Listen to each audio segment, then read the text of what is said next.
Hi guys, मैं हूं अजय कंबोज। और आज हम जनरली बात करेंगे क्योंकि हम अपने यूट्यूब चैनल पर बेसिकली लाइसेंसिंग और रजिस्ट्रेशन की बात करते हैं, लेकिन वो केवल बिजनेस का फर्स्ट स्टेप होता है और हम उस फर्स्ट स्टेप की ही इस यूट्यूब चैनल पे जनरली बात करते हैं, different different type of business की।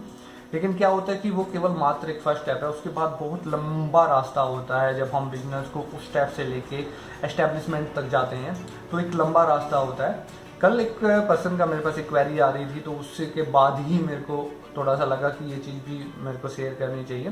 क्या होता है कि हर बिजनेस के साथ ये होती है, हमारे साथ भी हुई है। अभी वो स्टार्टिंग स्टेज में था, उसके साथ भी यही हो रहा है, क्योंकि मार्केट में ट्रस्ट बिल्ड करना बहुत ज़रूरी हो जाता है। उसने 2 या 3 प्रोडक्ट से अभी शुरू किया था, तो मार्केट में उसके साथ क्या प्रॉब्लम आ रही है कि डॉक्टर्स हो या दूसरे हो, थोड़ा बहुत अगर उसकी गुडविल है तो 1 बार या 2 बार वो उसको दे देता है, लेकिन प्रॉब्लम ये आती है कि रिजल्ट नहीं है प्रोडक्ट के या अच्छे नहीं है।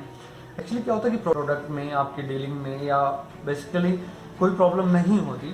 बात होती है ट्रस्ट बिल्डिंग की। शुरू में जो ट्रस्ट बिल्ड करना बड़ा इंपॉर्टेंट होता है। हर कोई पर्सन चाहता है कि जब तक वो किसी चीज़ पे विश्वास नहीं करता तो वो ना उसी के साथ एसोसिएट होता है। चाहे आप किसी भी लाइन में, किसी भी फील्ड में, चाहे आप डिस्ट्रीब्यूशन टू B2B लगा लो, B2C लगा लो, एक ब्रांडिंग, एक ट्रस्ट ही होता है। ब्रांडिंग का मतलब ही ट्रस्ट होता है। जब ट्रस्ट हो जाता है तो फिर तभी कंज्यूमर उसको खरीदता है। तो क्या होता है कि आप में भी कोई प्रॉब्लम नहीं है, आपके प्रोडक्ट में भी कोई प्रॉब्लम नहीं है।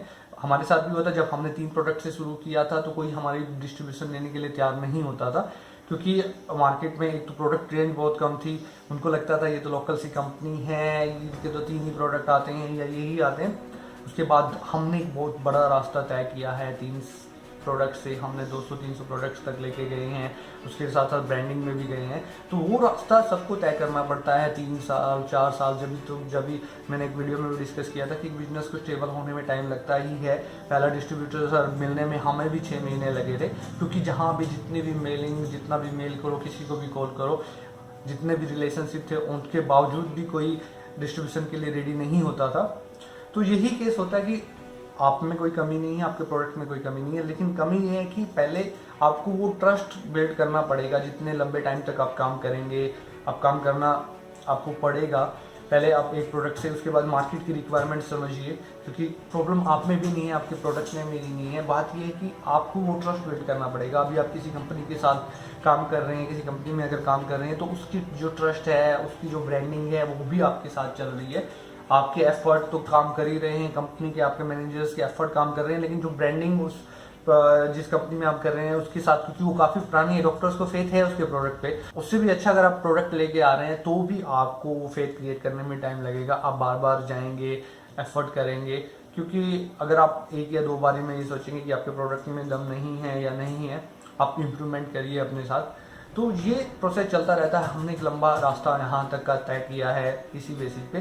तो ये सबके साथ ही है, हमारे साथ भी ऐसा ही हुआ है, उनके साथ भी ऐसा हो रहा है। तो मेरे को लगता है कि हर बिजनेस के साथ कहीं ना कहीं ये होता है, ये आपको स्टेप क्लियर करना ही पड़ेंगे। आपको मार्केट में डटा ही रहना पड़ेगा, क्योंकि जब भी हम बिजनेस की बात करते हैं तो वो 2020 क्रिकेट की तरह नहीं होता कि आपने खेला और जल्दी जल्दी आप उसमें आपका रिजल्ट आ गया। ये एक्चुअली एक लंबी मैराथन की तरह होता है। आपको इसमें तो आपको लगा ही रहना पड़ेगा, क्योंकि आपको नहीं पता कौन से आपके डिसीजन कम सही जाते हैं, कौन से गलत जाते हैं, लेकिन आपको ये सब पर तो तय करना पड़ेगा। एक बिजनेस को एस्टेब्लिश करने का एक प्रोसेस होता है, उस प्रोसेस को आपको सीखना ही पड़ेगा। वो प्रोसेस कोई नहीं सिखा सकता, बाहर भी आपको कोई नहीं सिखा सकता, कोई कॉलेज, कोई स्कूल, कोई भी इंस्टीट्यूट या कोई भी पर्सन आपको नहीं सिखा सकता। मैं नहीं सिखाता, कोई और दूसरा बड़े बड़े मोटिवेशनल स्पीकर्स आपको नहीं सिखा सकते। ये रास्ता आपको खुद तय करना पड़ेगा। आपको मार्केट की नीड, अपनी करंट सिचुएशन को समझना पड़ेगा, उसके हिसाब से आपको एफर्ट करते रहना पड़ेगा। आपको जो प्रोडक्ट लेके आए हैं उनमें कुछ मॉडिफिकेशन या कुछ भी आपको ये करना ही पड़ेगा, क्योंकि उस प्रोसेस को, उस चीज़ को टाइम लगता है। और अगर वो आप नहीं कर पाएंगे तो कहीं ना कहीं, क्योंकि अगर आप स्टार्टिंग में 1 या 2 रिजेक्शन से, 3 रिजेक्शन से किसी ने कह दिया आपके प्रोडक्ट तो मिट्टी है या वो है, ये है, ऐसा है, वैसा है, क्योंकि जनरली हमें सुनने को मिलता है। लेकिन अगर उसके से पहले ही आप मना कर देंगे, मतलब हार मान जाएंगे, तो फिर आपके लिए एस्टेब्लिश करना थोड़ा मुश्किल हो जाएगा। तो आपको स्टार्टिंग में डटा रहना बड़ा ज़रूरी है। इसीलिए हाँ, मैंने कुछ वीडियो में बात भी की है, क्योंकि एक बिजनेस 2 या 3 साल, 4 साल, 5 साल वो लेता ही लेता है। तभी क्या होता है कि मैंने आपको कहा है कि आपके पास कोई साइड इनकम या कुछ इनकम का सोर्स होना चाहिए, क्योंकि आपका बिजनेस जनरेट होने में तो टाइम लगेगा।